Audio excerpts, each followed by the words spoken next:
Welcome to our weekly 3-minute therapy podcast.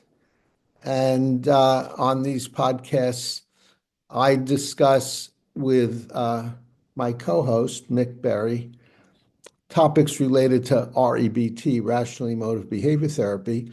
And I'm Dr. Michael Edelstein, a clinical psychologist with the website 3minutetherapy.com. And Rational Emotive Behavior Therapy is based on the uh, invention of Albert Ellis, who started this in the 1950s, and it's been going well ever since and helping many, many, many people with their emotional problems, anxiety, depression, anger, procrastination, and others. And the key is that our emotional problems come from our thinking, not from situations, and a particular type of thinking, and that's thinking in terms of demands, must, shoulds, supposed tos, have tos. I must do well and get approval. Others must treat me well, and my life must go well. And when you think in terms of must, and those are your basic ways of viewing the world, then you're going to get into trouble and cause emotional problems for yourself.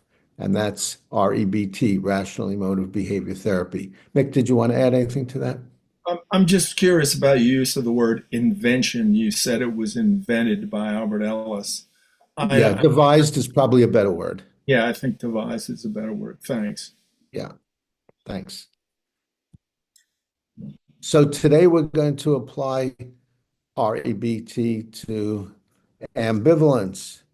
And it's a problem that many people have. Some people have it so severely that they just don't make decisions because they're ambivalent about what to do, whether to do X, Y, or Z. And there are usually certain demands, as I was saying earlier, certain musts and shoulds that lead to ambivalence, such as I must be certain I'm making the right decision. And as long as you demand that, and that could lead to much procrastination, stalling, and not getting things done. Or I must find a perfect choice or a perfect solution to this problem. Or I must have all advantages and no disadvantages in what I choose. I must not regret my decision, and I must not have mixed feelings. And those are some of the demands some of my clients have uh, come up with that have led them to be ambivalent. Mick, did you want to add to that? Well, I just look upon ambivalence as being, but not necessarily not committed to one choice or another. And so I don't see that as a psychological problem at all. That's right.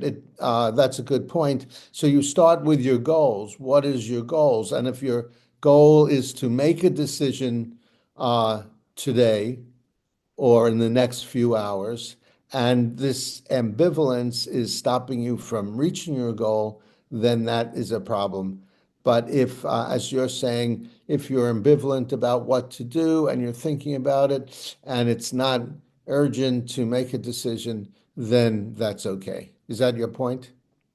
Yeah, and also just to correct your grammar, it depends on what is your goals. What are your goals? Yeah. My um, yeah, I never looked on ambivalence as a problem, to tell you the truth. Yeah.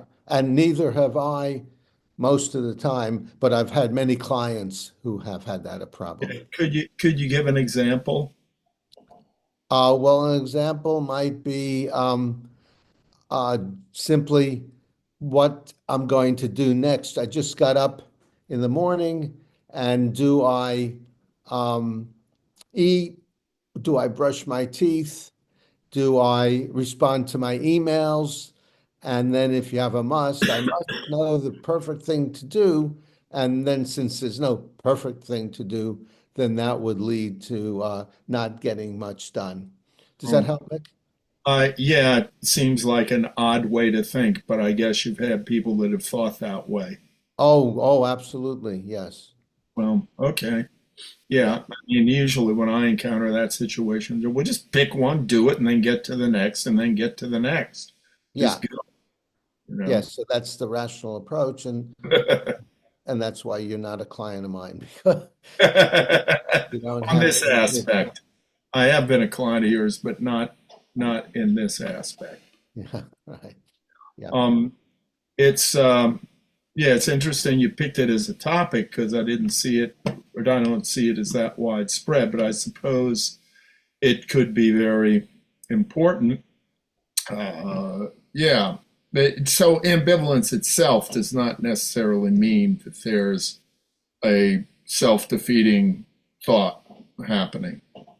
That's right. Yeah. It's Okay. only when you have a specific goal and you're not achieving that goal, that and the ambivalence gets in a way, that's when it starts to become a problem.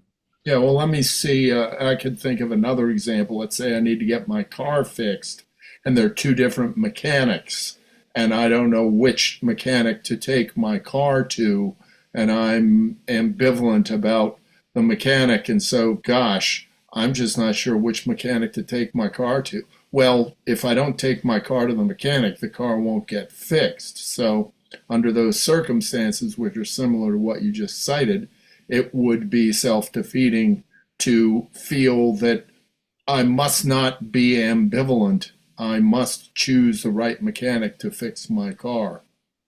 Yeah, and as long as you have that must, then you're more likely to procrastinate until you come up with a perfect answer, and then that might be a problem if you Yeah. don't get the car fixed. Now, there might be a practical solution to this. Let's say I have two particular mechanics. I could call up a friend and ask this friend's opinion, and he could say, "Oh, I've used this mechanic. He was great," or "I've used that mechanic and he was terrible," and that would be the deciding factor. So, ambivalence could be a good sign that I'm actually making a very smart choice or considering making a smart choice and I want to get to the bottom of it. So rather than just throw up my hands and flip a coin or just randomly pick one, I could investigate it and see if there might be a better choice. Yeah, that's a good point. And but again, the bottom line is if it's important to make a decision, like to bring your car to some mechanic, and you don't, then that sometimes that could be called pandemic ambivalence, especially with people, very disturbed people who have a very strong must, one of these musts that I had mentioned, then some people have that problem in much of their lives.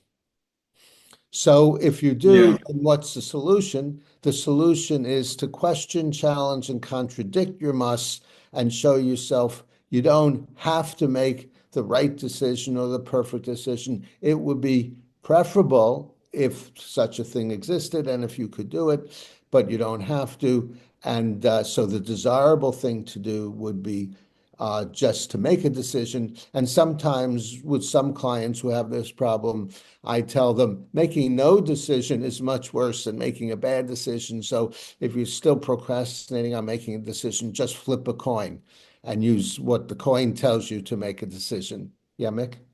Well, I just thought of an instance where somebody was ambivalent and then did, rather than just winging it, did a cost benefit analysis. It's quite interesting. Charles Darwin, when he was thinking of marrying, he did a cost benefit analysis of getting married, the very committed scientist that he was, and he concluded the benefits of being married outweighed the costs of being married. And so he got married and was happily married his entire life. So he solved his ambivalence by actually investigating it and making a choice on that. But I don't think he was paralyzed in his, or if he was paralyzed, he found a solution to cure the paralysis.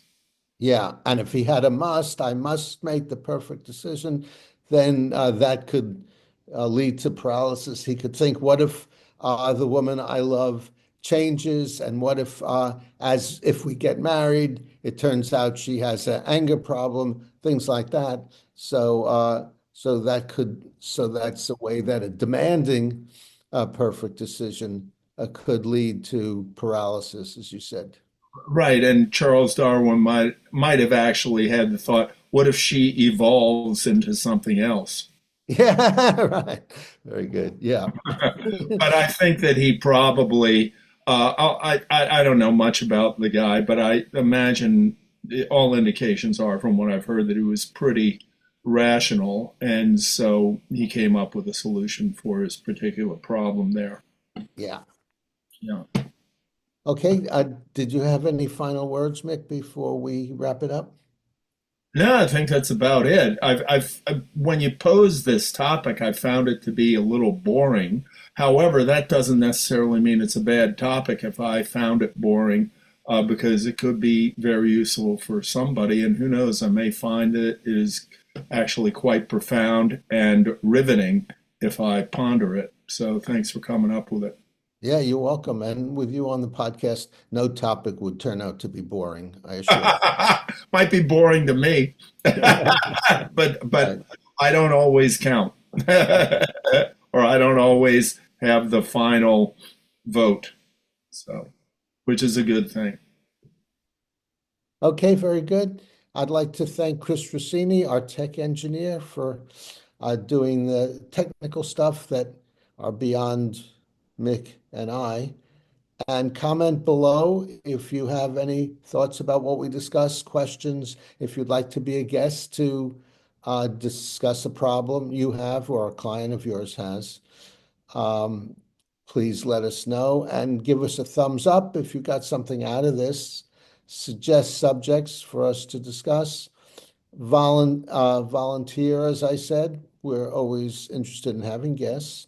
And subscribe to the 3 Minute Therapy podcast to do what, Mick? To avoid ambivalence and stay on the rational side of life.